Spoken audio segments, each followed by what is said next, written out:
পড়াশোনা করলে পাস, আর পাস করলে আনন্দ।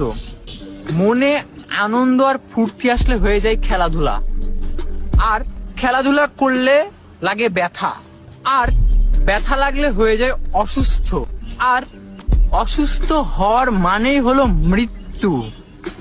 তার মানে লজিকটা কি দাঁড়ালো? পড়াশোনা করলে হয় মৃত্যু, সো পড়াশোনা করার দরকার নাই, পড়াশোনা করার কোনোই দরকার নেই। পড়াশোনা করলে পাস, আর পাস করলে আনন্দ।